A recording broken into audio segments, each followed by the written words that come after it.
নমস্কার বন্ধুরা, অরুন্ধতী রান্নাঘরে আপনাদের সবাইকে স্বাগত। আশা করি সকলেই ভালো আছেন। আজকের রেসিপি অনুষ্ঠান বাড়ির মতো মাছের মাথা দিয়ে পুঁই শাকের চচ্চড়ি। এটা খেতে কিন্তু দারুণ স্বাদের হয়। আমি যেভাবে বানিয়েছি সেভাবে একবার আপনারা বানিয়ে দেখতে পারেন, খেতে দারুণ লাগবে। অবশ্যই আপনারা একবার বানাবেন। চলুন কিভাবে রান্নাটা করেছি দেখায়। আমি এখানে কিছুটা পুঁই শাক আর কিছু সবজি কেটে নিয়েছি। আলু, মূলো, বেগুন আর কুমড়ো নিয়েছি, আর কাঁচা পাকা লঙ্কা নিয়েছি দুটো। আর এদিকে প্রেশার কুকারটা বসিয়ে সামান্য একটু জল দিয়ে পুঁই শাকগুলোকে আমি সেদ্ধ করে নেব। তাহলে কিন্তু এইভাবে সেদ্ধ করে যদি রান্নাটা করেন তাহলে কিন্তু হজমের গণ্ডগোল হবে না। অনেক সময় পুঁই শাকটা গ্যাস অম্বলের প্রবলেম হয়। আমি এটাকে নুন আর হলুদ দিয়ে একটুখানি সেদ্ধ করে নেব। তার জন্য খুব ভালো করে একটু মিশিয়ে নিলাম। মিশিয়ে নিয়ে প্রেশার কুকারের ঢাকনাটা বন্ধ করে দুটো সিটি মেরে নেব। আর এদিকে আমি মাছের মাথা নিয়েছি, একটু রসুন, একটা বড় সাইজের পেঁয়াজ টুকরো করে নিয়েছি। আর এখানে যে বাটিতে মশলাটা আছে, এখানে সব 1 চামচ সর্ষে, 1 চামচ জিরে, 1 চামচ ধনে, একটু আদা বাটা আর হলুদ গুঁড়ো সব একসঙ্গে একটা পেস্ট বানিয়ে রেখে দিয়েছি। আর এদিকে গ্যাসের মধ্যে আমি কড়াইটা বসিয়ে বেশ কিছুটা তেল দিয়ে দিয়েছি, কারণ মাছের মাথাটা ভাজবো আর ওই তেলের মধ্যেই চচ্চড়িটা রান্না হবে। আর সেই জন্য আমি একটুখানি বেশ অনেকটা পরিমাণে তেল দিয়ে দিয়েছি। এবার আমি মাছের মাথাগুলো, তেলটা গরম হয়ে গেছে, এগুলোকে খুব ভালো করে লাল করে ভেজে নেব। এই পুঁই শাকটা আমরা অনেক রকমভাবেই বানাই, যেমন চিংড়ি মাছ দিয়ে বা এমনি পেঁয়াজ রসুন দিয়ে শুধুও বানিয়ে থাকি। যেভাবেই বানানো হোক না কেন, খেতে কিন্তু আমরা বেশ পছন্দ করি।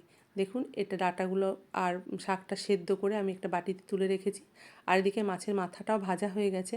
এবার এটাকে আমি বাটির মধ্যে তুলে রাখবো। এই যে শাকটা রেখেছি তার ওপরই রাখবো, তাহলে পরে তেলটা আর অন্য জায়গায় রাখলে পরে বাটিতে লেগে যাবে। সেই জন্য আমি এটাকে এর মধ্যেই রাখবো। আর ওই তেলের মধ্যেই 5 ফোড়ন আর শুকনো লঙ্কা আমি ফোড়ন দিয়ে দিলাম। তেলটা বেশ গরম হয়ে আছে, তার জন্য পেঁয়াজ রসুনটাও এর মধ্যে দিয়ে দিলাম। এবার দিয়ে একটু ভালো করে নাড়াচাড়া করে নেব।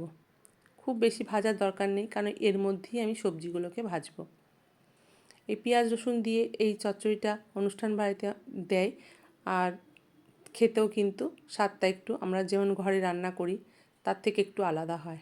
এবার আমি এগুলো আলুটা আর মূলো, কুমড়ো সব দিয়ে দেবো, কিন্তু বেগুনটা দেবো না, কারণ তাহলে বেগুনটা খুব গলে যাবে। ওটা এইগুলো সবজিগুলো ভাজা হয়ে যাওয়ার পর তারপরে আমি বেগুনটা দেবো।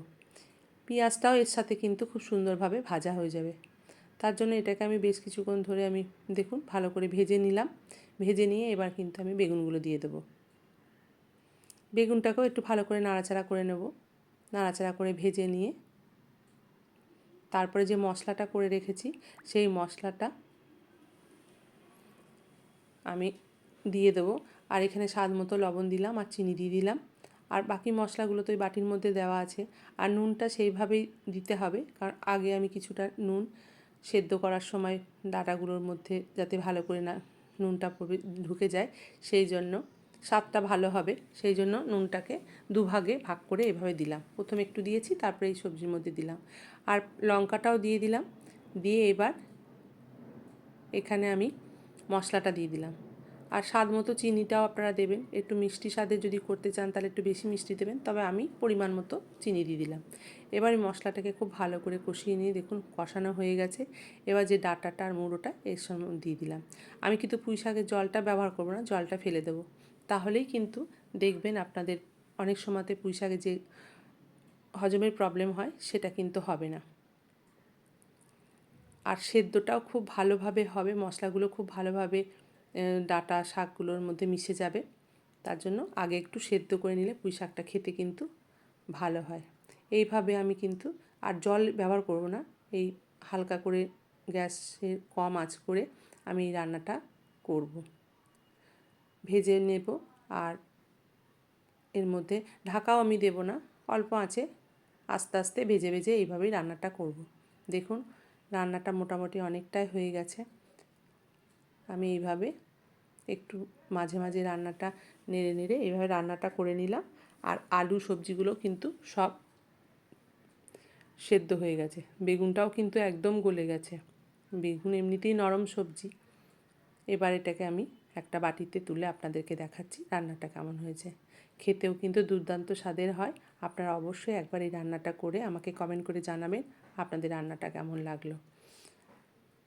দেখুন আমি এইভাবে রান্নাটা কমপ্লিট করলাম।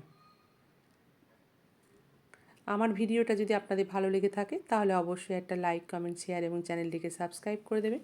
পাশে থাকা বেল আইকনটা প্রেস করে দেবেন, তাহলে সবার আগে নোটিফিকেশানটা আপনাদের কাছে যাবে।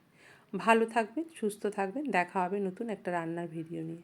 আর অবশ্যই জানাবেন রান্নাটা আপনাদের কেমন লাগলো। ধন্যবাদ।